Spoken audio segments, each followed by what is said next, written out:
Ezra, Nehemiah, and Esther. Walter F. Adeney, M.A. The Royal Edict. Ezra I, 2-4, 7-11. It has been asserted that the scripture version of the Edict of Cyrus cannot be an exact rendering of the original, because it ascribes to the great king some knowledge of the God of the Jews, and even some faith in him. For this reason it has been suggested that either the chronicler or some previous writer who translated the decree out of the Persian language, in which of course it must have been first issued, inserted the word Jehovah in place of the name of Ormuzd or some other god worshipped by Cyrus, and shaped the phrases generally so as to commend them to Jewish sympathies. Are we driven to this position? We have seen that when Cyrus got possession of Babylon he had no scruple in claiming the indigenous divinity Merodach as his god.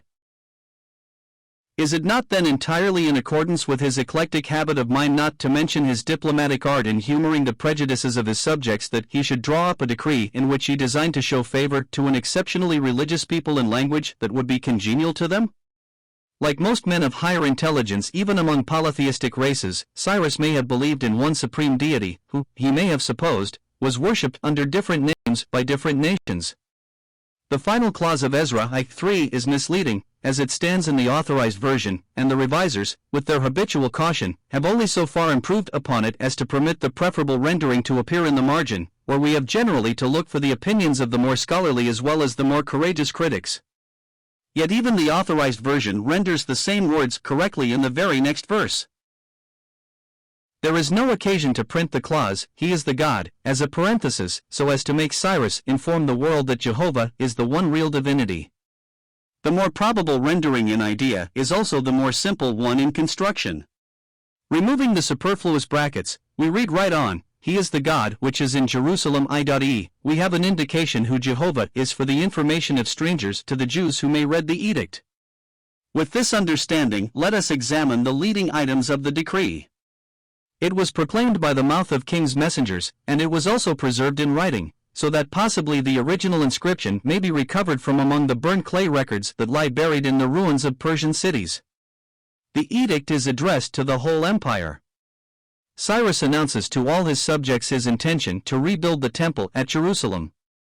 Then he specializes the aim of the decree by granting a license to the Jews to go up to Jerusalem and undertake this work. It is a perfectly free offer to all Jews in exile without exception. Who is there among you, i.e., among all the subjects of the empire of all his, Jehovah's, people, his God be with him, and let him go up to Jerusalem, etc. In particular we may observe the following points. First, Cyrus begins by acknowledging that the God of heaven, whom he identifies with the Hebrew Jehovah, in our version of the edict has given him his dominions. It is possible to treat this introductory sentence as a superficial formula, but there is no reason for so ungenerous an estimate of it. If we accept the words in their honest intention, we must see in them a recognition of the hand of God in the setting up of kingdoms. Two opposite kinds of experience awaken in men a conviction of God's presence in their lives' great calamities and great successes. The influence of the latter experience is not so often acknowledged as that of the former, but probably it is equally effective, at least in extreme instances. There is something awful in the success of a world conqueror. When the man is a destroyer, spreading havoc and misery, like Attila, he regards himself as a scourge of God, and when he is a vulgar impersonation of selfish greed like Napoleon, he thinks he is swept on by a mighty tide of destiny. In both instances, the results are too stupendous to be attributed to purely human energy. But in the case of Cyrus, an enlightened and noble-minded hero is bringing liberty and favor to the victims of a degraded tyranny, so that he is hailed by some of them as the anointed king raised up by their God, and therefore it is not unnatural that he should ascribe his brilliant destiny to a divine influence. Secondly, Cyrus actually asserts that God has charged him to build him a temple at Jerusalem. Again, this may be the language of princely courtesy, but the noble spirit which breathes through the decree encourages us to take a higher view of it, and to refrain from reading minimizing comments between the lines. It is probable that those eager, patriotic Jews who had got the ear of Cyrus or he would never have issued such a decree as this may have urged their suit by showing him predictions like that of Isaiah 44:28, in which God describes himself as one that saith of Cyrus, "He is my shepherd, and shall perform all my pleasure," even saying of Jerusalem, "Let her be built, and let the foundations of the temple be laid." Possibly Cyrus is here alluding to that very utterance, although, as we have seen, Josephus is incorrect in inserting a reference to Hebrew prophecy in the very words of the decree, and in suggesting that the fulfillment of prophecy was the chief end Cyrus had in view. It is a historical fact that Cyrus did help to build the temple. He supplied funds from the public treasury for that object. We can understand his motives for doing so. If he desired the favor of the God of the Jews, he would naturally aid in restoring his shrine. Nabonidus had fallen, it was thought, through neglecting the worship of the gods. Cyrus seems to have been anxious to avoid this mistake, and to have given attention to the cultivation of their favor. If, as seems likely, some of the Jews had impressed his mind with the greatness of Jehovah, he might have desired to promote the building of the temple at Jerusalem with exceptional assiduity. In the next place, Cyrus gives the captive Jews leave to go up to Jerusalem. The edict is purely permissive. There is to be no expulsion of Jews from Babylon. Those exiles who did not choose to avail themselves of the boon so eagerly coveted by the patriotic few were allowed to remain unmolested in peace and prosperity. The restoration was voluntary. This free character of the movement would give it a vigor quite out of proportion to the numbers of those who took part in it, and would, at the same time, ensure a certain elevation of tone and spirit. It is an image of the divine restoration of souls, which is confined to those who accept it of their own free will. Further, the object of the return, as it is distinctly specified, is simply to rebuild the temple, not at all events in the first instance to build up and fortify a city on the ruins of Jerusalem, much less does it imply a complete restoration of Palestine to the Jews, with a wholesale expulsion of its present inhabitants from their farms and vineyards. Cyrus does not seem to have contemplated any such revolution. The end in view was neither social nor political, but purely religious. That more would come out of it, that the returning exiles must have houses to live in and must protect those houses from the brigandage of the Bedouin, and that they must have fields producing food to support them and their families, are inevitable consequences. Here is the germ and nucleus of a national restoration. Still it remains true that the immediate object, the only object named in the decree, is the rebuilding of the temple. Thus we see from the first that the idea which characterizes the restoration is religious. The exiles return as a church. The goal of their pilgrimage is a holy site. The one work they are to aim at achieving is to further the worship of their God.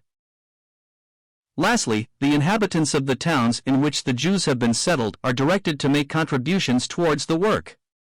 It is not quite clear whether these benevolences are to be entirely voluntary. A royal exhortation generally assumes something of the character of a command. Probably rich men were requisitioned to assist in providing the gold and silver and other stores, together with the beasts of burden which would be needed for the great expedition. This was to supplement what Cyrus calls the freewill offering for the house of God that is in Jerusalem, i.e., either the gifts of the Jews who remained in Babylon, or possibly his own contribution from the funds of the state. We are reminded of the Hebrews spoiling the Egyptians at the Exodus. The prophet Haggai saw in this a promise of further supplies, when the wealth of foreign nations would be poured into the temple treasury in donations of larger dimensions from the heathen. For thus saith the Lord of hosts, he writes, Yet once, it is a little while, and I will shake the heavens, and the earth, and the sea, and the dry land, and the desirable things of all nations shall come, and I will fill this house with glory, saith the Lord of hosts. The silver is mine, and the gold is mine, saith the Lord of hosts. 11. The assumed willingness of their neighbors to contribute at a hint from the king suggests that the exiles were not altogether unpopular. On the other hand, it is quite possible that, under the oppression of Nabonidus, they had suffered much wrong from these neighbors. A public persecution always entails a large amount of private cruelty, because the victims are not protected by the law from the greed and petty spite of those who are mean enough to take advantage of their helpless condition. Thus it may be that Cyrus was aiming at a just return in his recommendation to his subjects to aid the Jews. Such was the decree. Now let us look at the execution of it.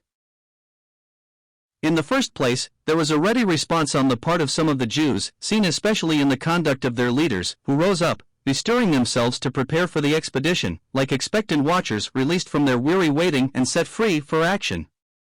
The social leaders are mentioned first, which is a clear indication that the theocracy, so characteristic of the coming age, was not yet the recognized order. A little later the clergy will be placed before the laity, but at present the laity are still named before the clergy. The order is domestic. The leaders are the heads of great families, the chief of the fathers. For such people to be named first is also an indication that the movement did not originate in the humbler classes. Evidently a certain aristocratic spirit permeated it.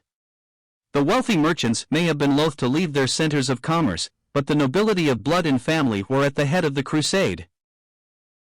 We have not yet reached the age of the democracy.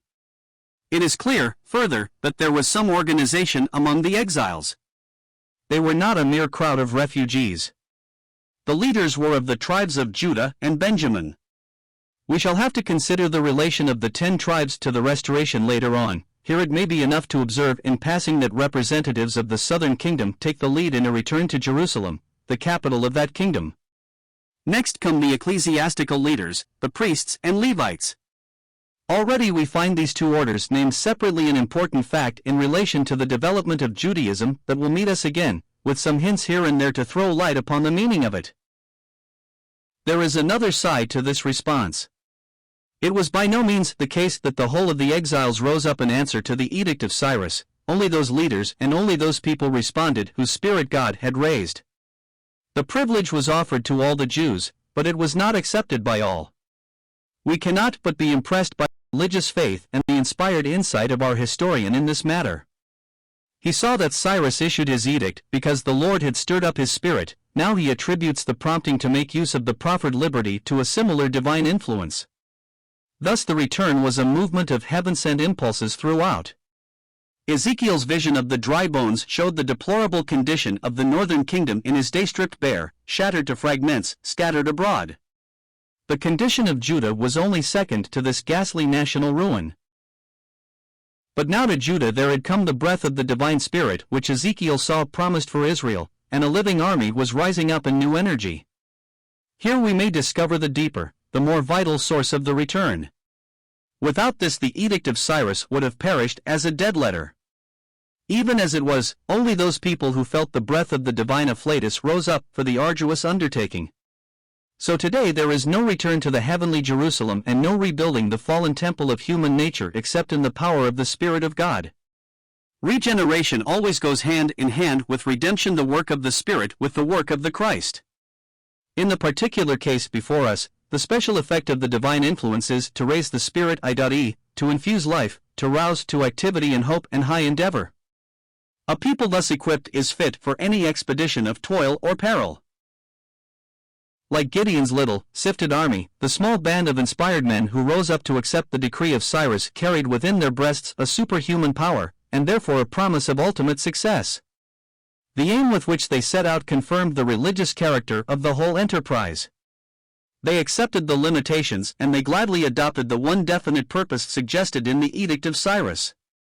They proceeded to build the house of the Lord, which is in Jerusalem. This was their only confessed aim. It would have been impossible for patriots such as these Jews were not to feel some national hopes and dreams stirring within them. Still we have no reason to believe that the returning exiles were not loyal to the spirit of the decree of the great king. The religious aim was the real occasion of the expedition. So much the more need was there to go in the spirit and strength of God. Only they whose spirit God has raised are fit to build God's temple, because work for God must be done in the Spirit of God. Secondly, the resident neighbors fell in with the recommendation of the king ungrudgingly, and gave rich contributions for the expedition. They could not go themselves, but they could have a share in the work by means of their gifts, as the home church can share in the foreign mission she supports. The acceptance of these bounties by the Jews does not well accord with their subsequent conduct when they refused the aid of their Samaritan neighbors in the actual work of building the temple. It has an ugly look, as though they were willing to take help from all sources excepting where any concessions in return would be expected on the part of those who were befriending them. However, it is just to remember that the aid was invited and offered by Cyrus, not solicited by the Jews. Thirdly, the execution of the decree appears to have been honestly and effectively promoted by its author. In accordance with his generous encouragement of the Jews to rebuild their temple, Cyrus restored the sacred vessels that had been carried off by Nebuchadnezzar on the occasion of the first Chaldean raid on Jerusalem, and deposited in a temple at Babylon nearly 70 years before the time of the return. No doubt these things were regarded as of more importance than other spoils of war. It would be supposed that the patron god of the conquered people was humiliated when the instruments of his worship were offered to Bel or Nebo. Perhaps it was thought that some charm attaching to them would bring luck to the city in which they were guarded. When Nabonidus was seized with frantic terror at the approach of the Persian hosts, he brought the idols of the surrounding nations to Babylon for his protection. The reference to the temple vessels, and the careful and detailed enumeration of them, without the mention of any image, is a clear proof that, although before the captivity the majority of the Jews may have consisted of idolaters, there was no idol in the temple at Jerusalem. Had there been one there, Nebuchadnezzar would most certainly have carried it off as the greatest trophy of victory. In default of images, he had to make the most of the gold and silver plate used in the sacrificial ceremonies. Viewed in this connection, the restitution of the stolen vessels by Cyrus appears to be more than an act of generosity or justice. A certain religious import belongs to it. It put an end to an ancient insult offered by Babylon to the God of Israel, and it might be taken as an act of homage offered to Jehovah by Cyrus. Yet it was only a restitution, a return of what was God's before, and so a type of every gift man makes to God. It has been noticed that the total number of the vessels restored does not agree with the sum of the numbers of the several kinds of vessels. The total is 5,400, but in addition of the list of the vessels only amounts to 2,499. Perhaps the less valuable articles are omitted from the detailed account, or possibly there is some error of transcription, and if so the question is, in which direction shall we find it? It may be that the total was too large. On the other hand, in 1 Esdras nearly the same high total is given, viz. 5469, and there the details are made to agree with it by an evidently artificial manipulation of the numbers. 12. This gives some probability to the view that the total is correct, and that the error must be in the numbers of the several items. The practical importance of these considerations is that they lead us to a high estimate of the immense wealth of the old temple treasures. Thus they suggest the reflection that much devotion and generosity had been shown in collecting such stores of gold and silver in previous ages. They help us to picture the sumptuous ritual of the first temple, with the barbaric splendor of a rich display of the precious metals. Therefore they show that the generosity of Cyrus in restoring so great a hoard was genuine and considerable. It might have been urged that after the treasures had been lying for 2 generations in a heathen temple the original owners had lost all claim upon them. It might have been said that they had been contaminated by this long residence among the abominations of Babylonian idolatry. The restoration of them swept away all such ideas. What was once God's belongs to him by right forever. His property is inalienable, his claims never lapse with time, never fail through change. It is not without significance that the treasurer who handed over their temple property to the Jews was named Mithridath, a word that means given by Mitra, or devoted to Mitra. This suggests that the Persian sun god was honored among the servants of Cyrus, and yet that one who by name at least was especially associated with this divinity was constrained to honor the God of Israel. Next to Judaism and Christianity, the worship of Mitra showed the greatest vitality of all religions in Western Asia, and later even in Europe. So vigorous was it as recently as the commencement of the Christian era, that Amarana has remarked that if the Roman world had not become Christian it would have become Mithrastic. In those regions where the dazzling radiance and burning heat of the sun are felt as they are not even imagined in our chill, gloomy climate, it was naturally supposed that if any visible God existed he must be found in the great fiery center of the world's light and life. Our own day has seen the scientific development of the idea that the sun's force is the source of all the energy of nature. In the homage paid by one of the ancient followers of Mitra, the sun god, to the God of Israel, may we not see an image of the recognition of the claims of the Supreme by our priests of the sun, Kepler, Newton, Faraday?